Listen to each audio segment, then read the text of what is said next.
Hello, and welcome to another episode of Turkey Shorts, where I engage in brief and timely conversations about all things Turkish politics with the people who can enlighten us. My name is Sinan Ciddi. I am a non-resident senior fellow on Turkey at the Foundation for Defense of Democracies in Washington, D.C., and an associate professor of national security studies at the Marine Corps University. Today, we're going to speak about Turkey's decision to ban the social media platform Instagram, used by 57 million people throughout the country. The official reason offered by the Turkish government is based on its strong objection to claims that the platform is filtering out content that is supportive of Palestinians and their plight in Gaza. Ankara has vociferously opposed all measures employed by the State of Israel in its attempt to defeat Hamas. In prepared remarks yesterday, President Erdogan stated that his government would do everything in its power to fight against what he referred to as, quote, digital fascism. To help us make sense of all of what this ban means, I am delighted to be joined by Dr. Howard Eisenstadt. Dr. Eisenstadt is the Laurentian Associate Professor and Chair of the Department of History at St. Lawrence University and a non-resident scholar at the Middle East Institute. A known and well-respected Turkey watcher, Howard hardly needs an introduction. Briefly, however, Dr. Eisenstadt's research focuses on the intersection of nationalism, religious identity, and foreign policy in the Turkish Republic. His recent work has focused increasingly on contemporary Turkish domestic and foreign policy, especially on issues of rule of law, minority rights, and the reshaping of political culture under Turkey's governing party, the AKP. In addition to following Howard's scholarly work, you can also follow him on Blue Sky, where he provides timely insights and perspective under his handle at heisenstadt.bsky.social. You can also find him on LinkedIn.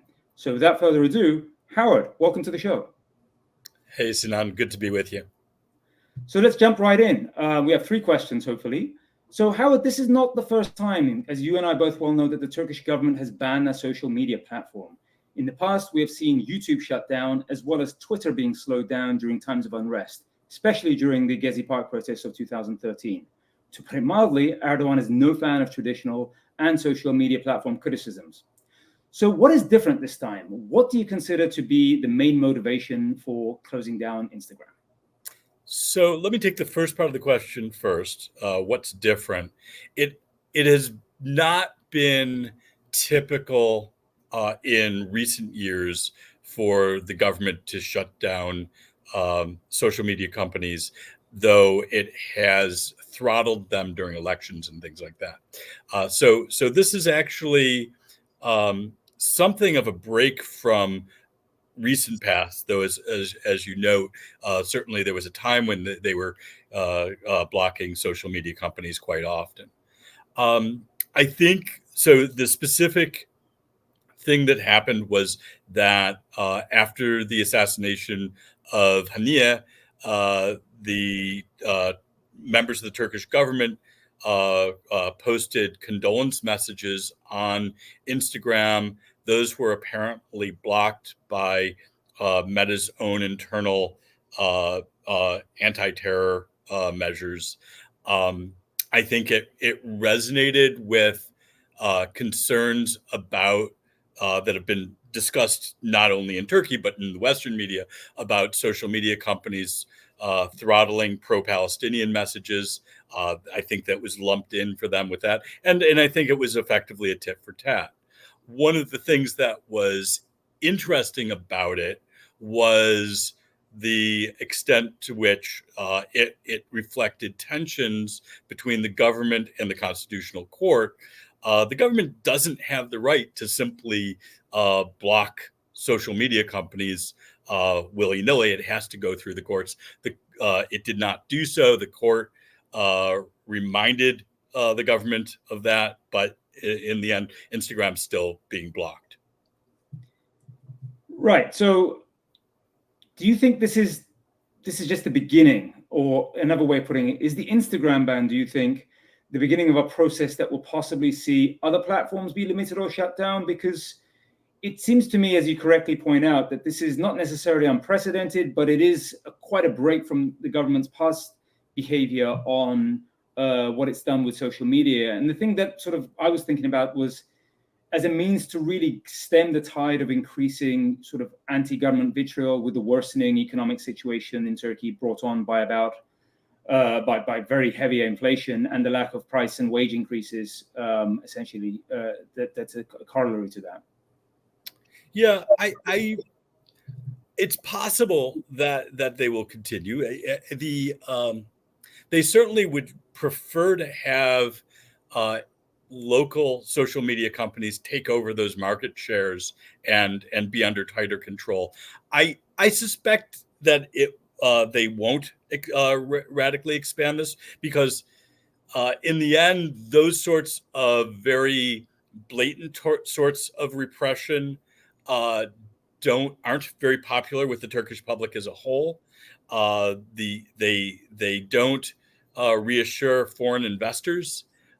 There's costs to really blatant authoritarianism, and I think that the Turkish government, primarily because of the economic duress that you highlighted, has a real interest in demonstrating that it's stable and open.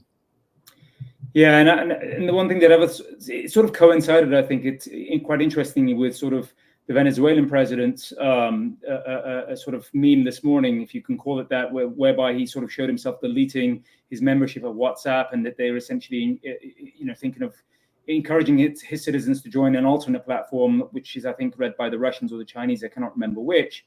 But we also saw the communications director, Fahrettin Altun, basically saying it's time to create essentially what's the Turkish, the yerli and milli version of the native and domestically produced sort of version of a social media platform. Maybe there's a link, maybe there's not, but I just thought the coincidence was quite interesting. I think there's an aspiration there. I think that, look, Turkey is not a rent state. Venezuela can get away with things that Turkey cannot. Turkey needs to have an open, stable economy. It needs to keep corruption within certain limits, or it simply can't bring in the FDI. Okay, good perspective. I agree. So finally, what does this move by the government signal to the world? After all, following last year's presidential and this year's local elections, we were possibly under the impression that there was some optimism that the Erdogan government would soften on authoritarian governments, if not for any other reason. But what you just precisely mentioned, that Turkey is seeking to attract inward financial investment by external actors. Mehmet Şimşek is engaged in austerity and stabilization. They want to attract capital. I can't see how this helps them. So what is this signal, do you think?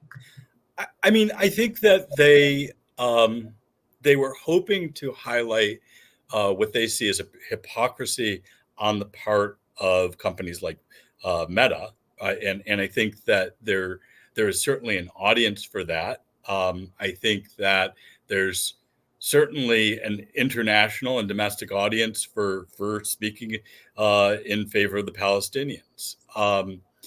That said, I think that Turkey. I think that Turkey is inclined to a sort of light-fingered authoritarianism in a way that we're not seeing in Venezuela, more similar to what we see in Hungary. There's long-term institutional reasons for that. The Turkish public really believes in elections in a way that it's not necessarily true in Russia, certainly.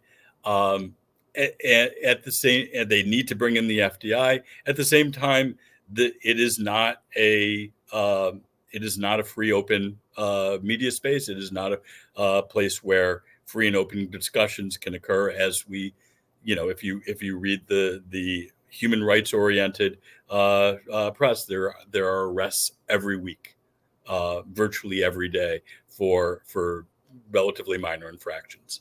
I think what's going on is that the government's trying to find a balance between its authoritarian inclinations and its need for openness, and it's trying to signal those lines to a public that's not necessarily willing to go along.